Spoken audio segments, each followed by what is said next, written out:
추상화의 대가, 또 현대 화가의 거장하면 피카소를 들 수가 있죠.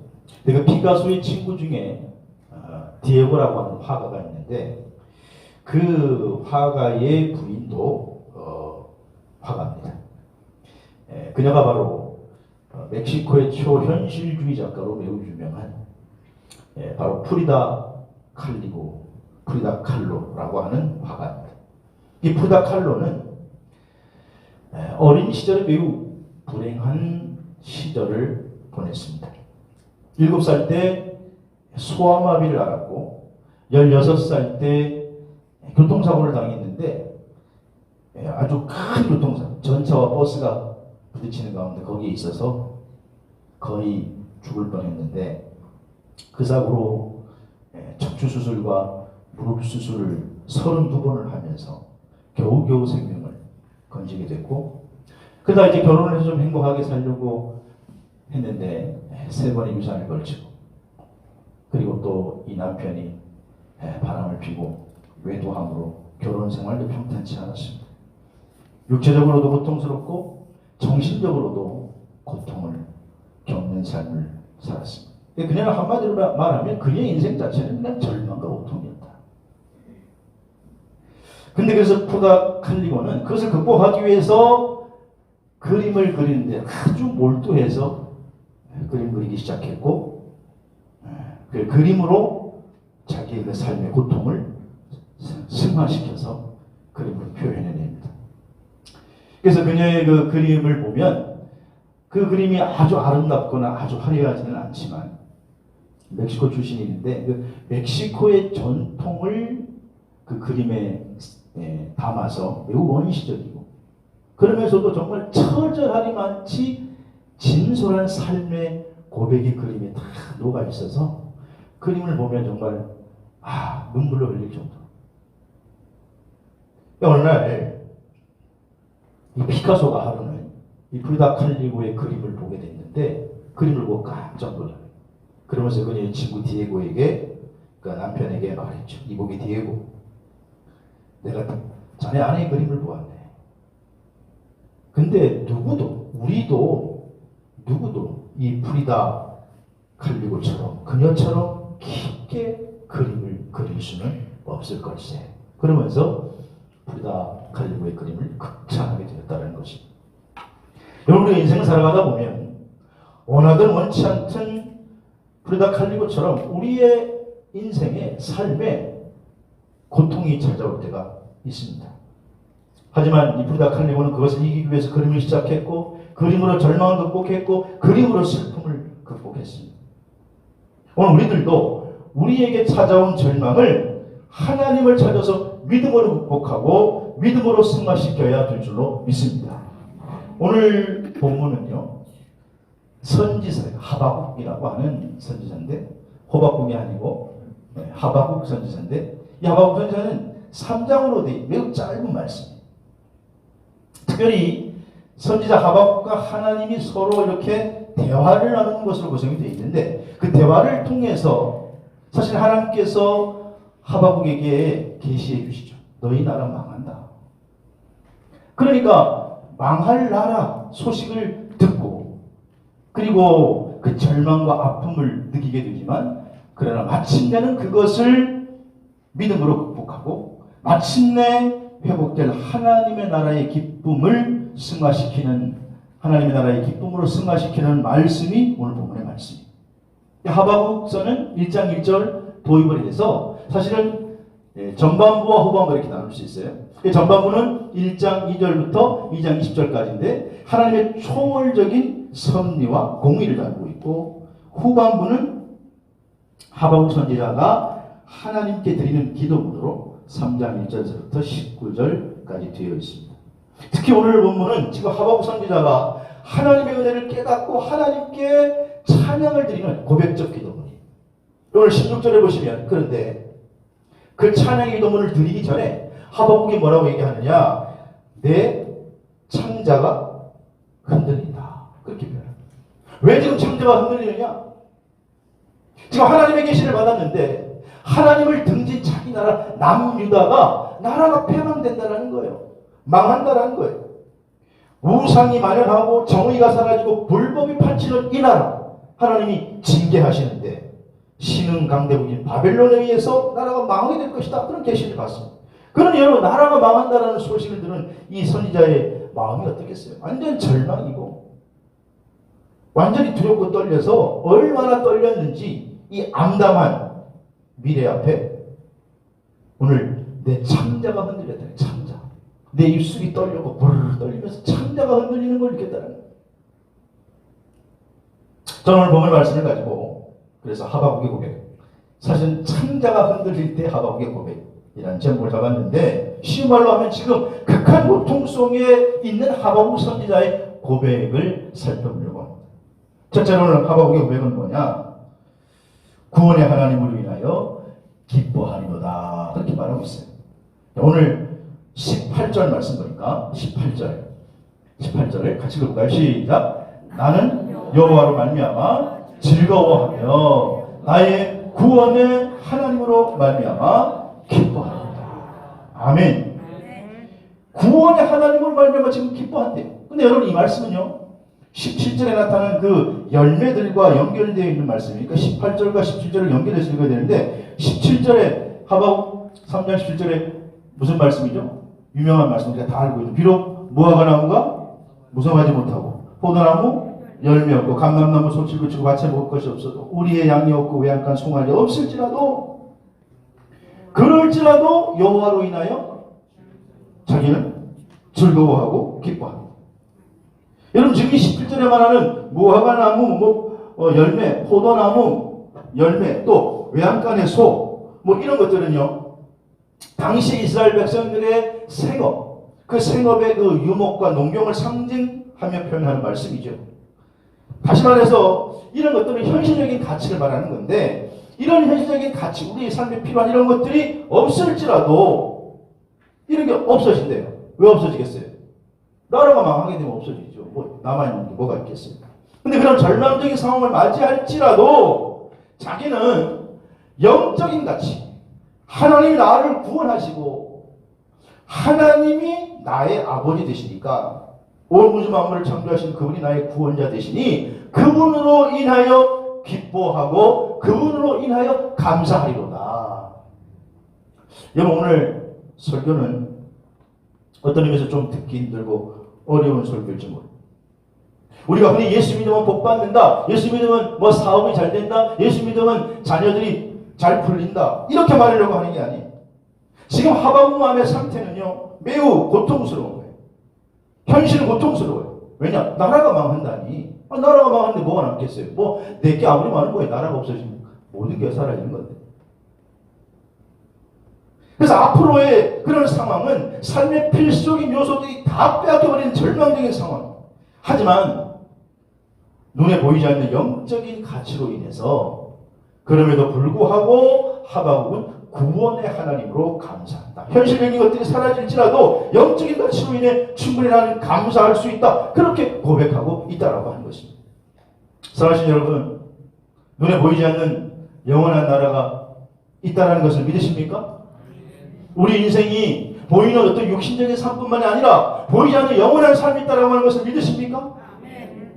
스바냐 3장 17절에 보면 너희 하나님 여호와가 너희 가운데 계시니 그는 구원을 베푸실 전능자시다. 여러분 우리 하나님은요 우리에게 구원을 베푸시는 전능자 하나님이신 줄로 믿습니다. 지금 그래서 하박국 선지자는 하나님으로부터 받은 계시는 이 타락한 유다가 바벨론에서 완전히 사라지게 될 것이라는 거예요. 나라가 없어진다는 거예요. 그리고 실제로 그 예언은 불행하게도 성취가 되어서 망해버려요. BC 587년 바벨론이 3차 침공을 해서 예루살렘에 흔적 위에 흔적이 남지 않고 망합니다. 그런 암담한 현실이 다가오는데 그런 절망적인 현실인데 그럼에도 불구하고 하박국은 하나님 나라라고 하는 영원한 가치로 인해서 기쁨을 잃어버리지 않고 감사를 잃어버리지 않고 있다는 거예요. 어떻게 그럴 수가 있느냐? 여러분 우리가 아무리 많은 걸 얻었더라도 아무리 포도나무 열매, 감람나무 소칠, 외양간에 소가 많고 양들이 많다 할지라도 사실은 그것은 다 누가 줄 수 있는 거냐? 하나님이 줄 수 있는 거예요.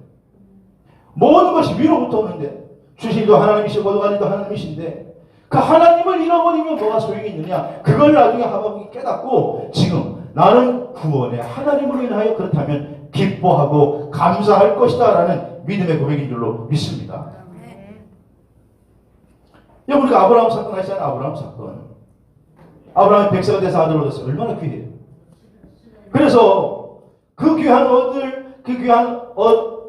얻은 아들 때문에 그 아들 키우는 재미에 빠졌는데 어느 날 하나님이 나타나더니 야, 그 아들에게 바치라는 거예요. 아브라함을 시험하신 거예요. 이삭을 바치라는 거예요. 아브라함이 얼마나 고민했겠어요. 고민이 아니라 완전히 죽을 맛이. 고민하다가 아브라함이 욥과 같은 결정을 내려요. 주신 이도 하나님이시고 취하신 이도 하나님이시다. 하나님 받으시옵소서. 그래, 주신 하나님이 달랐는데 어쩔 수 없지. 그리고 의의 결단을 내리고 그 어린 이삭을 모리아 제단에 올려놓고 칼을 들으려고 하는 순간 하나님께서 그만, 내가 그 아들을 원한 게 아니라 너의 믿음을 보기 합니다. 그리고 아브라함을 믿음의 조상으로 세우시고 그를 열방의 조상으로 축복해 주신 줄로 믿습니다. 지금까지 여러분 우리는 어떤 의미에서 하나님의 선물만을 구해왔어요. 하나님 주신 축복만을 매달려왔어요. 그러나 오늘 하박국은 그 주신 이가 바로 하나님이시니 나는 그 하나님으로 말미암아 나라가 지금 많은 계시를 받았지만 기뻐할 수 있다는 거예요. 구약성경 요나서 2장에 보면요.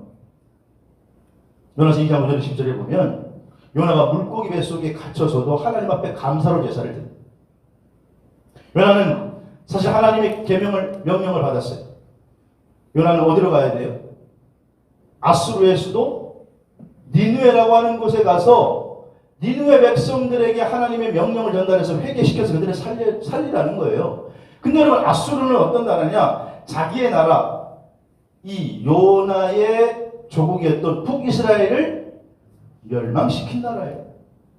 그러니 그런 나라 수도에 가서 회개시켜 사람을 살리려고 하는 건 못합니다. 그리고 니느웨로 가야 할 요나가 어디로 갔어요? 타시스로 도망.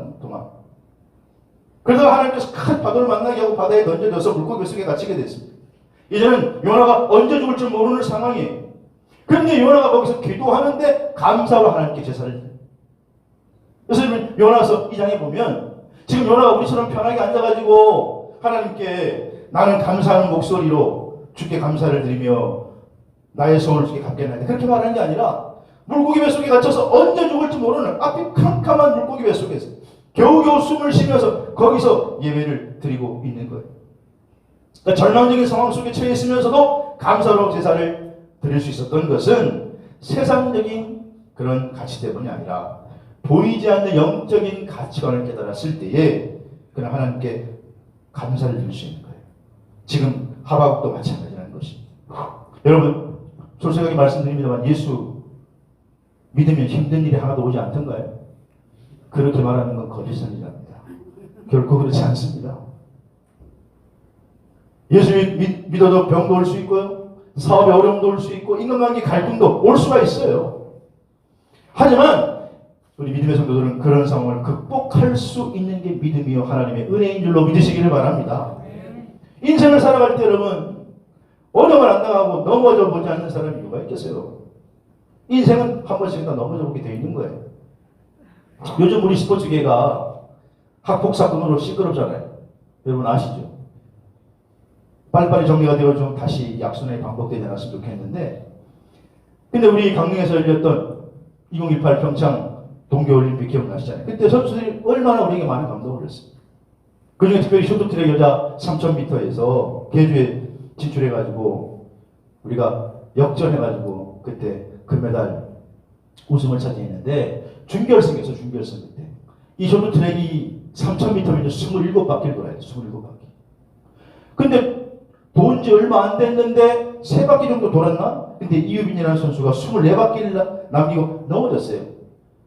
돌다가 넘어지면 어떻게 해요? 쇼트트랙은 끝나는 거예요. 그런데 끝났는데 거기서 절망하지 않고 일어섰어. 그래가지고 도는 거예요. 근데 그 다음 선수인 최민정 선수가 앞에서 이제 한참 젖었으니까 포기할 만한데 포기하지 않고 당황하지 않고 다시 능숙하게 터치해가지고 레이스를 막 이어나가는 거예요. 열심히 돕니다. 열심히 돕니다. 돌다 보니까 7바퀴 남았을 때 선두로 치고 나가서 준결승을 통과하고 금메달의 영광을 받게 된 줄로 믿습니다. 여러분, 넘어짐은 쇼트트랙뿐만 아니라 우리 인생에도 있어요. 여러분, 무릎 보면 어떻습니까? 네? 저 무릎 보면요, 뭐 그래도 깨끗한 편에 속하지만 그래도 장난도 아닙니다. 상처가 많아요. 왜냐하면 많이 넘어져 봤다는 거예요. 여러분이 넘어졌을 때 아이고 이제 넘어졌는데 난 이제 큰일 나네 그리고 안 일어났으면 걸을 수 없었겠죠. 물론 넘어짐의 인생은 마주하고 싶지 않은 자리입니다만은, 그러나 넘어진 자리에서 우리가 어떻게 임하느냐가 중요한 거예요. 넘어진 자리에서 주저앉아 있느냐 다시 일어나야 차이인 거예요. 여러분, 삶의 고통, 농도는 각자의 인생마다 다르지만, 그러나 넘어질지라도 수렁에 빠질지라도 우리가 구원의 하나님을 인하여 감사하며 믿음의 길을 걸어야 될 줄로 믿습니다. 하박선지자는 지금 너무 암담하지만, 그러나 하나님이 나에게 있으니 그 구원의 하나님을 인하여 기뻐하며 감사하리로다. 그 고백이 저와 여러분의 고백이 되기를 주의 이름으로 축원합니다. 두 번째, 오늘 주 여호와는 나의 힘이시라. 오늘 19절에 보니까 주 여호와는 나의 힘이시라 나의 발을 사슴과 같게 하소서. 두 번째, 지금 하박국 선지자가 강조하고 있는 주제는요, 하나님이 나의 힘이라는 거예요. 나의 힘. 여러분, 나의 힘이라고 하는 말은 헬리라고 하는 단어인데, 원어로 이것은 하일이라고 하는 말에서 왔어요. 하일은 능력, 물질적인 재산, 군사적인 힘, 그런 뜻을 의미해요. 다시 말하면 지금 이 헬리라는 말은 힘과 권세를 나타내는 거예요. 하나님이 나의 힘이요 나의 권세라는 거예요. 어떠한 난관이 올지라도 극복할 힘을 주시는 분이 나의 하나님이시라는 거예요. 모든 문제를 해결할 수 있는 분이 하나님이신데, 그 하나님이 나를 결국 사슴같이 뛰게 할 것이다. 하박국이 지금 받은 계시는 불안하지만 그런 능력의 하나님이 계시니 하나님 의지하고 나가면 마침내 문제는 해결될 것이다. 그렇게 고백하고 있는 줄로 믿습니다. 하박국뿐만 아니라 믿음의 샘플인 다윗도 그랬잖아요. 시편 50편 11절에 내가 하나님을 의지하였은즉 두려워하지 아니하다. 여러분, 다윗의 인생은요, 사실 꼼꼼히 따지고 보면 사울이 날마다 죽이려고 하죠. 또 뒤에서는 또 압살롬이 반역을 일으키죠. 그런 힘든 상황 속에서도 내가 하나님을 의지하는 사람은 두려워하지 않으리로다는 거예요. 바울도 고린도교회 편지하면서 고린도후서 1장 9절에 우리 자신이 사형 선고를 받은 줄 알았으니, 그러니까 바울이 지금 그렇게 엄청난 고통을 당했다는 거예요. 그런데 죽은 자를 다시 살리시는 하나님을 의지합니다. 그러니까 바울이 그런 엄청난 고통을 당하면서 거기서 깨달은 게 뭐냐? 아, 하나님을 의지하게 하시려고 때로는 그런 고통을 주셨구나. 그러므로 사랑하는 여러분, 힘과 능력과 권세 되신 하나님을 붙들고 일어나시기를 주의 이름으로 축원합니다. 사무엘상 14장에 보면 이스라엘 블레셋과 대립해서 전쟁을 벌이고 있는데, 당시에 이 이스라엘, 소위 남유다라고 하는 나라는 힘이 없어요. 철제 무기를 별로 가지고 있지 않았어요. 나라라고 하는데 소위 나라의 무기, 철제 무기를 가진 사람이 몇 사람 안 돼. 그러니까 전쟁을 하면 이기겠어요. 블레셋은요 다 무장해 있어요. 그래서 그 블레셋과 전쟁을 하니까 이거는 뭐 어떤 의미에서 싸우고 백전백패할 수밖에 없는데, 그때 형국이 밀리니까 사울의 아들 요나단이 자기 경호원 하나를 데리고 적진 한가운데로 올라가.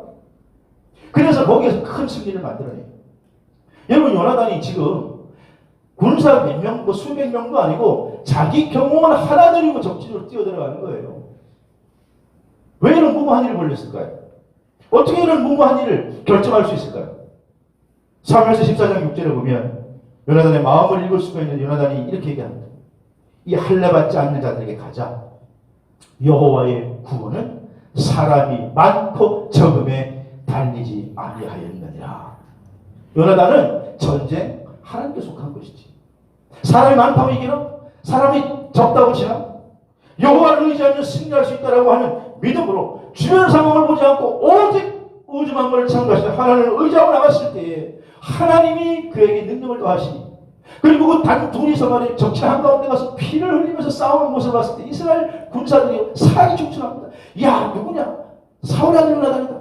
우리도 함께 가서 죽자. 그러면서 달려갔을 때 역전의 승리를 맞이하게 된 줄로 믿습니다.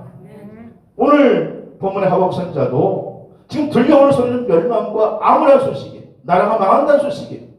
그러나 여호와는 나의 힘이시다 그러면서 그 절망적인 상황을 하나님을 붙들고 일어선 줄로 믿습니다. 성경은 이것을요 온전한 믿음이라고 하는 것.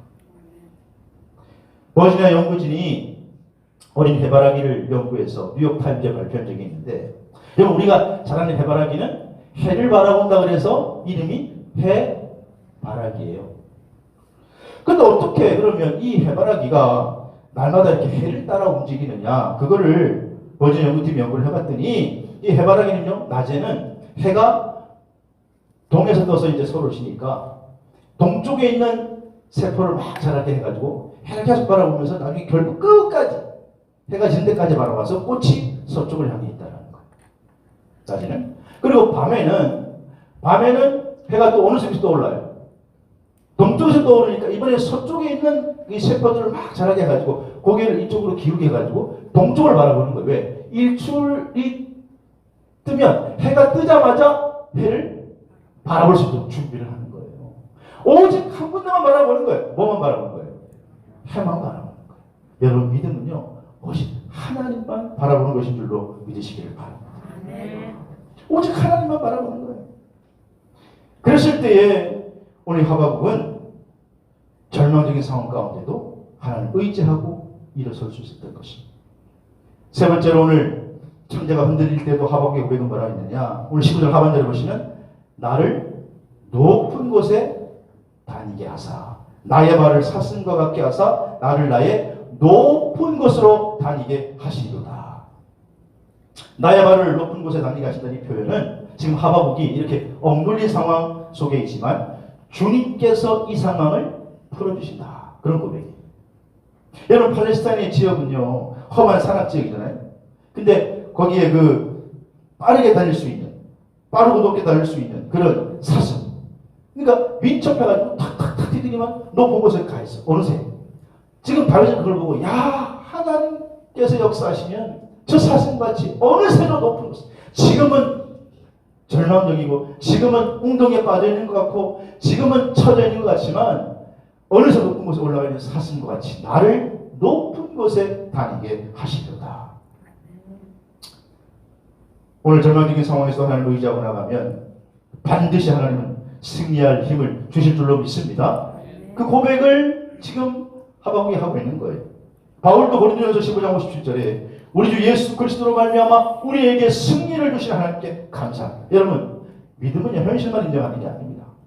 그럼 믿음이 뭐가 필요하겠어요? 믿음은 현실을 힘들고 어렵지만 현실을 바라보는 게 아니라 믿음은 아직은 오지 않았지만 바라보는, 믿음의 눈으로 바라보는 것들의 실상이요 보지 못하는 것들의 증거가 되는 줄로 믿으시기를 바랍니다. 시편 40편 1절에서 보면 그래서 다윗이 이렇게 고백해요. 내가 여호와를 기다렸더니 귀를 기울이사 내 부르심을 들어주셨다. 그가 나를 기가 막힐 웅덩이와 수렁에서 건져 올리시고 내 발을 반석에 두사 내 걸음을 견고하게 하셨도다. 다윗은 지금 쫓기고 있는 상황이에요. 압살롬의 반역을 당해가지고 도망다니는 상황이에요. 그런 상황에 웅덩이에 빠져있지만 그러나 하나님께서 거기서 올려서 내 발을 반석에 걷는 것처럼 견고하게 해주시겠다. 현실은 여전히 수렁이고 현실은 여전히 웅덩이인데 다윗은요 지금 믿음의 눈으로 이걸 바라보는 거예요. 앞으로 되어질 일을 바라보는 거예요. 여러분 지금 하박국도 나라가 망한다는 소식을 듣고 창자가 흔들린다는 표현이 얼마나 여러분 실감나요? 발발발 떨리는 거죠. 우리는 가끔 가다가 병원에 갔는데 준비하셔야 되겠습니다. 네? 갑자기 6개월밖에 안 남았습니다. 그러면 어떻게 해요? 무릎이 확 무너지고 창자가 바로 정말 떨리는 거죠. 어떻게 하나? 아직도 애들도 어리고 할 일이 많은데 여러분 지금 환경이 좋아서 하박국이요 이런 승리의 고백, 사슴같이 높게 뛰고 높은 곳에 있다고 하는 게 아니에요. 그런데 믿음의 눈으로 보니까 마침내 하나님께서 나를 높은 곳에 다니게 해주실 줄로 믿습니다. 그렇게 고백하고 그렇게 나아갔더니 그 예언이 성취되는 거예요.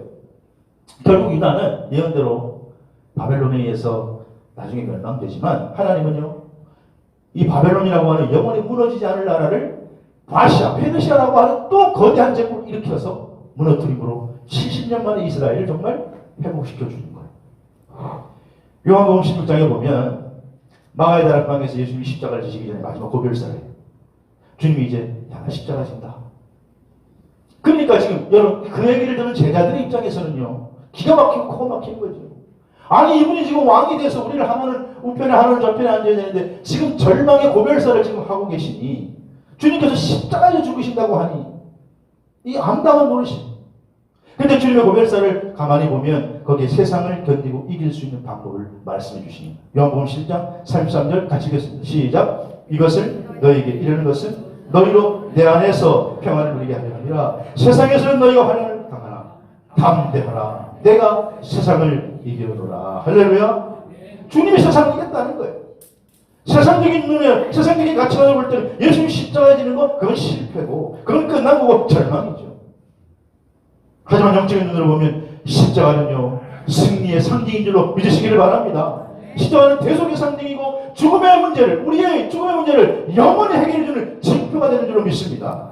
그래서 하박국은 지금 육신의 눈으로 볼 때는 당장 포로로 잡혀가야 되고, 당장 내 재산이 없어지고, 당장 끝난 것 같지만, 그러나 영적인 눈으로 볼 때, 하박국은 미리 승리를 믿음의 눈으로 바라보고 있는 거예요. 이 힘든 시간이 지나가면 하나님이 사슴과 같게 하사 높은 곳에 두시게 하겠지. 그 하나님을 바라보고 있는 거예요.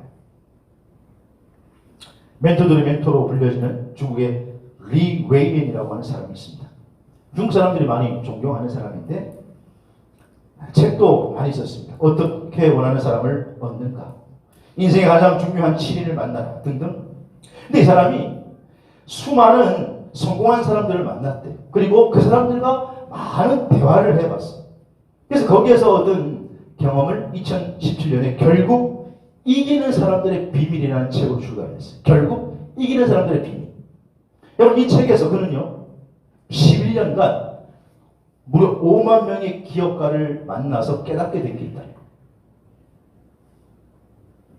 내용이 뭐냐? 요약하면 첫째, 세상은 결코 공평하지 않더라. 두 번째는 불공평을 뚫고 그러나 성공하는 사람들이 있더라. 그리고 성공하는 사람들에게는 무언가가 있더라. 그 무언가가 있는데 그러면 그게 뭐냐? 이 사람들은 냉혹한 현실을 불평하거나 부정하기보다는 먼저 세상은 불공평하다고 하는 걸 인정하고 이를 극복하려고 하는 사람들이 하나같이 성공적인 삶을 살았다는 거예요. 그래서 결론으로 10가지 키워드로 정리를 하는데 그 10가지 키워드를 한마디로 정리하면 뭐냐? 승자는요 해결책을 찾고 패자는 피해거리를 찾는다는 거예요. 이 세상이 불공평한 동일한 상황 속에서 날마다 뭔가 성취하고 이기는 사람은 뭔가 이길 수 있다. 아 지금 이런 상황이 발생했는데 이거 잘하면 이길 수 있겠네? 이거 이렇게 하면 성공할 수 있겠나라고 하는 원인을 찾는데 늘 실패하는 사람들을 보니까 실패할 원인을 찾다. 야 이것 때문에 안 되겠다. 야 이것 때문에 잘 되지 않겠다. 핑계거리만 늘 찾더라는 거예요. 여러분 지금 하박국은요 불가능한 상황. 하박국의 힘으로는 이길 수가 없어요. 어떻게 할 수가 없어요. 자기 혼자 나라를 어떻게 합니까? 그럼 하나님이 해주셔야 돼요. 하나님이 바벨론의 그 거대한 제국을 망하게 함으로 결국 가능하게 된 거예요. 유다민족이 나중에 회복되게 됩니다. 3.1절 우리 선진들이 목숨 걸고 피 흘림을 통해서 이 나라의 주권을 찾았습니다. 독립운동했습니다. 거리에 나가서 외쳤습니다. 물론 그걸 통해서 막강한 영향력을 줬지만 그러나 그것 때문에 독립한 건 아니에요. 일본을 망하게 된 결정적인 원인은 하나님이 다른 나라를 들어서 일본을 망하게 한 거예요. 이스라엘도 마찬가지. 하나님께서 큰 나라를 들어서 바벨론을 망하게 하셔서 이스라엘이 돌아가게 된 줄로 믿습니다. 정리하겠습니다. 사실 여러분, 우리가 세상을 살아가다 보면 하박국 선지자와 똑같은 고통을 느낄 때가 많이 있습니다. 창자가 흔들리는 고통, 큰 어려움, 시련, 역경. 근데 이럴 때 세상적인 가치만으로 절망하지 마시고 영적인 가치관을 붙들고 영적인 믿음의 눈을 떠서 기쁨과 감사를 잃지 않게 되기를 바랍니다. 그러면서 하박국처럼 주 여호와가 나의 힘이시다 그러면서 의지하고 나아가면 궁극적으로 하박국처럼 하나님께서 우리를 높은 데 가게 해주실 줄로 믿습니다. 그 궁극적인 주인공이 저와 여러분이 되시기를 주의 이름으로 축원합니다. 말씀 기억하면서